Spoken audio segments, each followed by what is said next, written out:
Chers apprenants, en cette période de confinement, le gouvernement, à travers les ministères sectoriels de l'éducation et de la formation, vous invite à suivre vos enseignants dans des séances de rappel de cours, exercices et devoirs, matière par matière, sous la supervision pédagogique des directeurs d'enseignement et des inspecteurs spécialisés dans leur discipline. Ces rappels de cours sont mis à votre disposition à travers les radios, les télévisions et les applications web. En cette période de Covid-19, suivez les cours, faites vos exercices et continuez d'apprendre vos leçons en attendant le retour à l'école.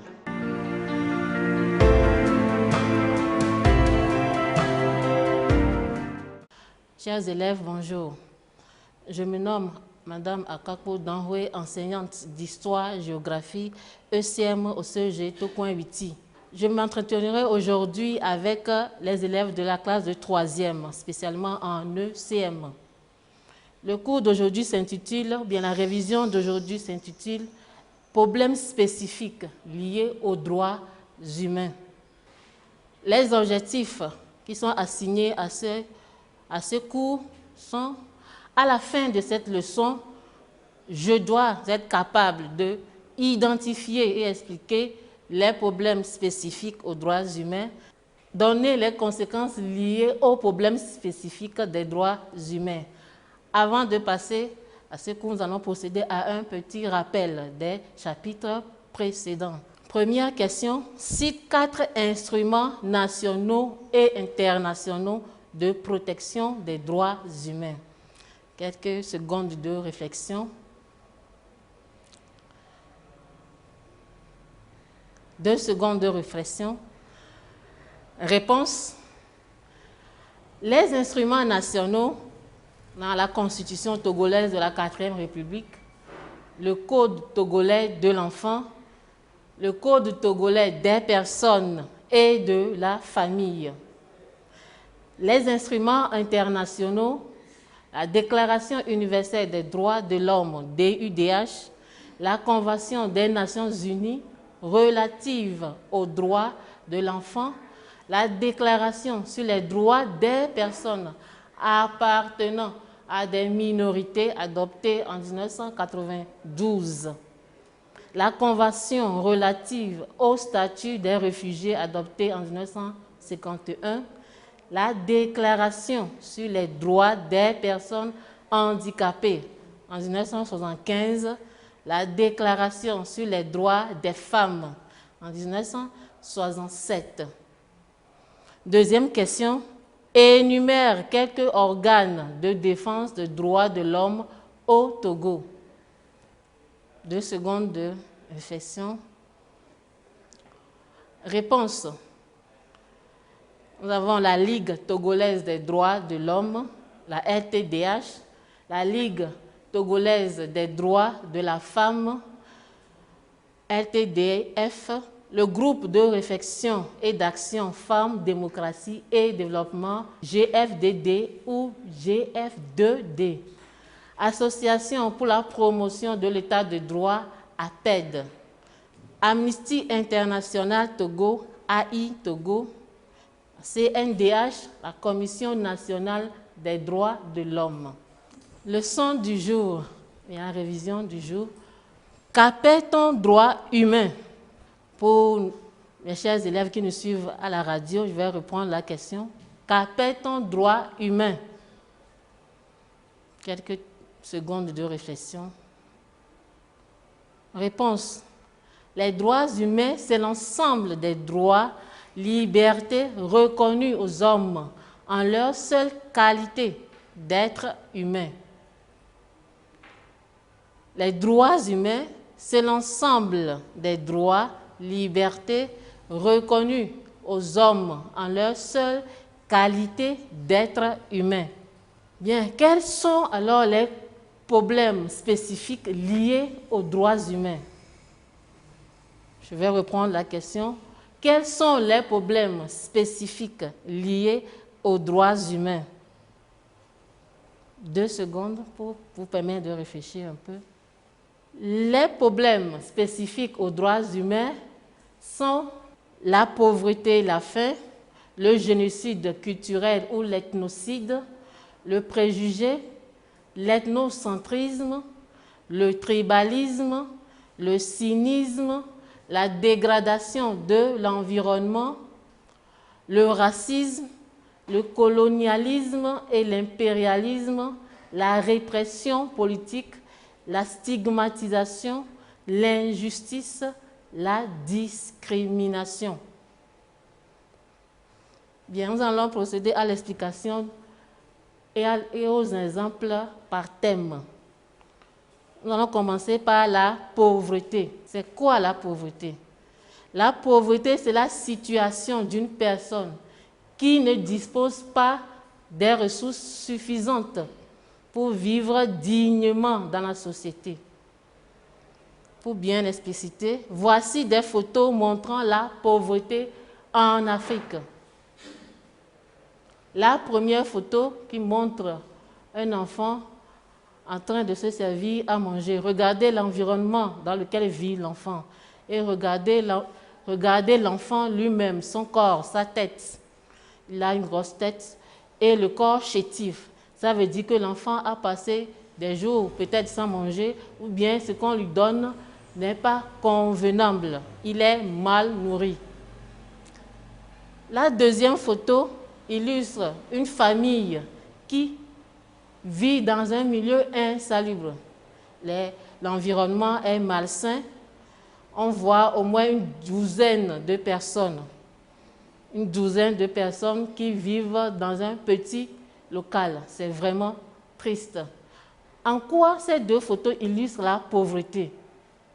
Ça veut dire que ces personnes vivent dans des conditions vraiment misérables et la pauvreté enfreint ou viole les droits fondamentaux de la personne humaine.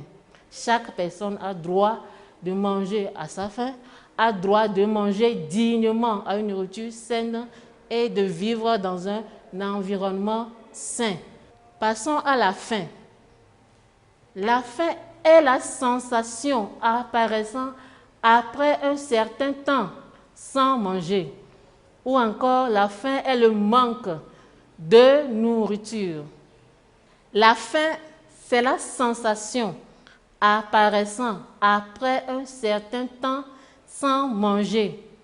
Ou encore, la faim est le manque de nourriture. Voici deux photos qui illustrent bien ce thème.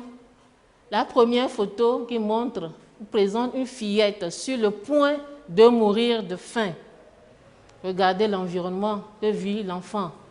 Le milieu, on dirait un désert, il n'y a rien qu'elle a pu trouver à manger. Elle a le corps chétif, elle est fatiguée, elle est sur le point de mourir de faim. Et plus loin, on voit un vautour qui attend la mort de la fille pour la décaracasser. Que c'est triste. Ne pas manger à sa faim durant plusieurs jours pour un enfant. La deuxième photo, quant à elle, montre un enfant qui sûrement a faim, qui ne trouve rien à manger.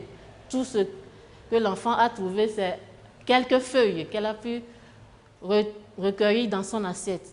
Est-ce que c'est mangeable ou pas? L'essentiel pour l'enfant, c'est de combler ce manque. Alors, en quoi ces photos illustrent ou violent les droits de l'enfant, ou bien de la personne humaine? Chaque personne a droit de manger à sa faim. Priver un enfant de manger, c'est vraiment triste. Alors, je profite de l'occasion pour lancer un appel à nous tous. Nous qui jetons la nourriture, ce n'est pas bon. Ailleurs, il y en a qui n'en ont pas trouvé. Alors que dans ce même milieu, il y en a qui mangent au moins 4 fois par jour. C'est vraiment triste. Alors qu'en ce moment, il y a des enfants qui meurent de faim. Alors ne jetez pas la nourriture. Il y en a qui ne mangent même pas la nourriture d'hier. Passons au génocide culturel ou l'ethnocide. Il s'agit de la destruction de la culture ou de la civilisation d'un groupe humain sans détruire physiquement ce groupe. Voici deux photos ou un aperçu sur la culture africaine et indienne. La première photo illustre la culture africaine et la deuxième photo, la culture indienne. Bien, ces deux belles cultures, ces deux belles danses, en quoi la danse africaine est-elle inférieure à la danse indienne ou européenne? Mais depuis la colonisation, la culture africaine est bafouée. Nous-mêmes, en tant qu'Africains, on ne valorise pas nos cultures ou bien nos danses. Nous devons mieux, dès à présent, organiser nos semaines culturelles. Les enfants doivent maintenant danser au rythme des chansons et des mélodies africaines et non de faire des chorégraphies sur les mélodies européennes. Le préjugé, il consiste à juger quelqu'un a priori, sans chercher à le connaître véritablement. Exemple, dire quelqu'un, lui c'est un mangeur de chiens, ou bien lui c'est un mangeur de poissons pourris, ce n'est pas bon. Toutes les nourritures, il ne devrait pas y avoir de préjugés sur les gens. Ça viole les droits fondamentaux de l'homme à manger ou bien à faire ce qu'il veut. L'ethnocentrisme, c'est la tendance plus ou moins consciente à privilégier les valeurs et les formes culturelles du groupe ethnique auquel on appartient. C'est l'exemple, par exemple, d'une fille qui veut se marier, une fille élevée, par exemple, qui veut épouser un Kabyle. Tout ce que le parent peut lui trouver à dire. Lorsque tu as sillonné tout Lomé, c'est tout ce que tu as trouvé, ce n'est pas bon. Chaque culture, chaque ethnie s'équivalent. On ne doit pas mettre de différence. Aucune culture n'est supérieure à l'autre. Le tribalisme, c'est la survalorisation de son identité propre, la négation et le rejet de l'autre. On se dit ce que je fais dans ma tribu est meilleur. Vous allez voir même au Togo, plus précisément à Aniro, il y a beaucoup de clivages. Les gens qui sont, par exemple, à Apunukwa disent qu'ils sont supérieurs à ceux qui sont à Lolame, etc., etc. Même dans le pays kabyle, on se prend plus kabyle de Pia ou bien, etc., etc. Tout, on ne doit pas privilégier sa tribu plus que d'autres tribus.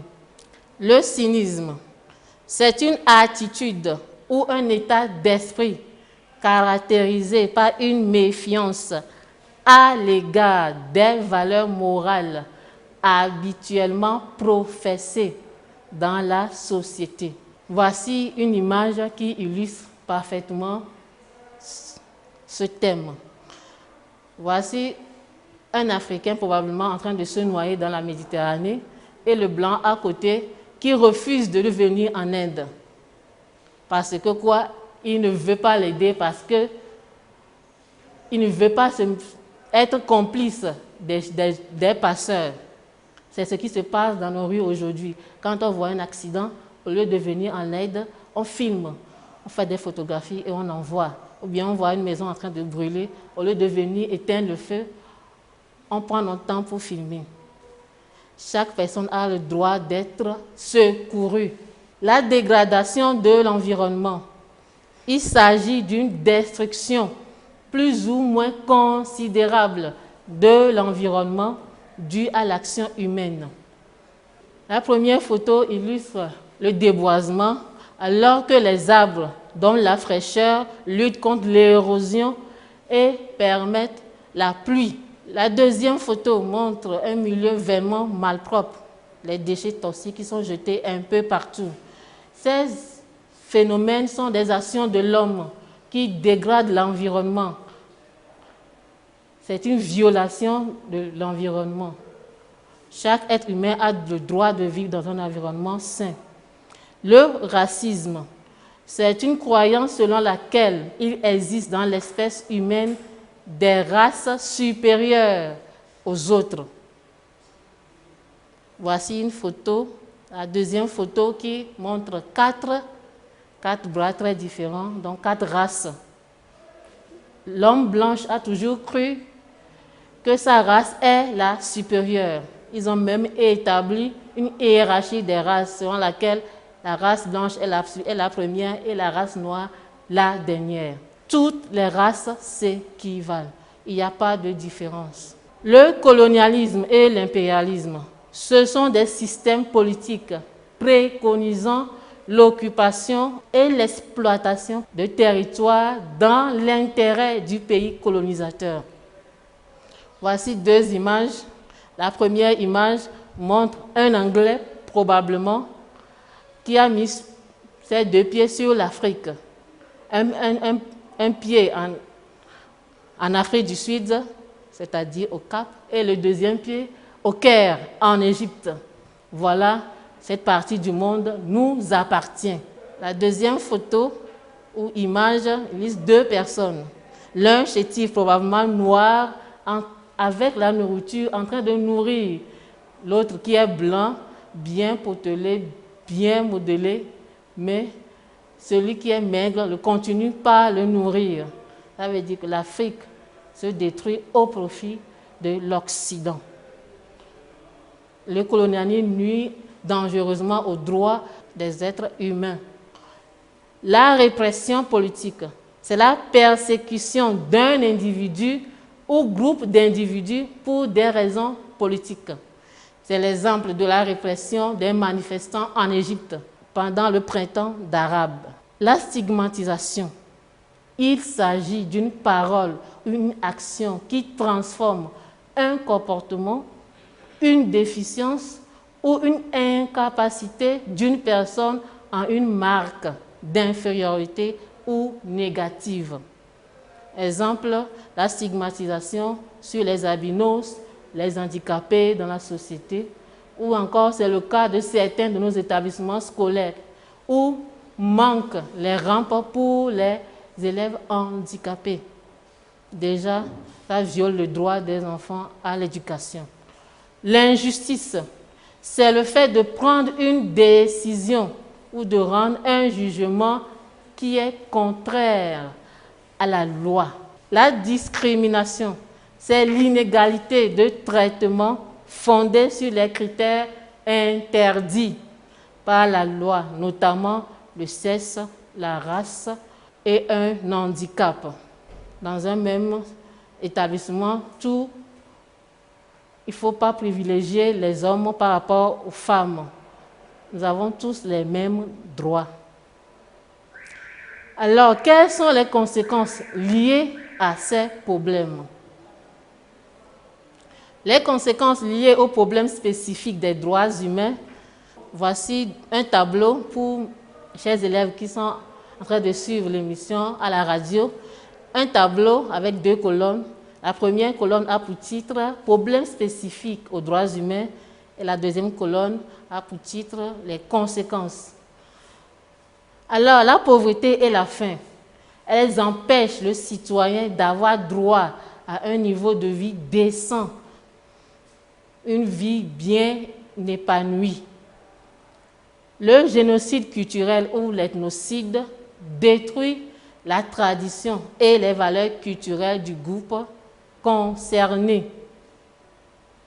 Le préjugé et la discrimination entravent le principe d'égalité des droits humains. L'ethnocentrisme et le tribalisme sont contraires à la culture de l'acceptation de l'autre, à l'alternance au pouvoir, à la paix et à la stabilité et au développement. Le cynisme, il conduit au rejet des valeurs de son milieu de vie ou de la société.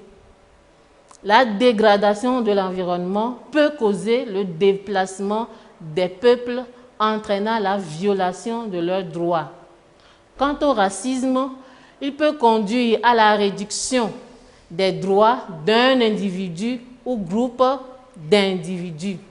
Le colonialisme et l'impérialisme entraînent la violation des droits et libertés des peuples colonisés, le retard de développement. La répression politique viole le droit à la liberté d'expression, d'opinion, de réunion, d'association et de circulation. La stigmatisation réduit les chances de participation d'un individu aux problèmes de son milieu, entraîne l'exclusion d'un individu de son groupe social. L'injustice viole le principe de justice ou d'égalité des droits humains. Après avoir suivi ce cours, mon comportement doit changer. À cet effet, je dois prendre des décisions et agir en conséquence. Je décide de connaître quelques tests relatifs aux droits humains en m'appropriant la Constitution togolaise de la 4e République, le Code togolais de l'enfant, pour connaître mes droits, pour mieux les défendre. Devenir un défenseur des droits humains en dénonçant les injustices que subissent mes camarades, mes amis et notre domestique. Ou encore en travaillant bien à l'école pour devenir un avocat ou un juriste ou un grand défenseur des droits humains. Je dois protéger l'environnement en plantant des arbres, en sensibilisant mes camarades sur l'environnement. Exercice d'application. Petit 1, petit a, qu'appelle-t-on droits humains? Petit b, énumère les problèmes auxquels ils sont confrontés. Petit 2, voici une affirmation. Kofi, tu aimes ma fille, mais tu ne pourras pas l'épouser parce que tu n'es pas de la même ethnie que nous. Je reprends. Petit 1, petit a, qu'appelle-t-on droits humains? Petit b, énumère les problèmes auxquels ils sont confrontés. Petit 2, voici une affirmation. Kofi, tu aimes ma fille, mais tu ne pourras pas l'épouser parce que tu n'es pas de la même ethnie que nous. Petit a, identifie les problèmes spécifiques aux droits humains que pose cette affirmation. Petit a, identifie le problème spécifique aux droits humains que pose cette affirmation.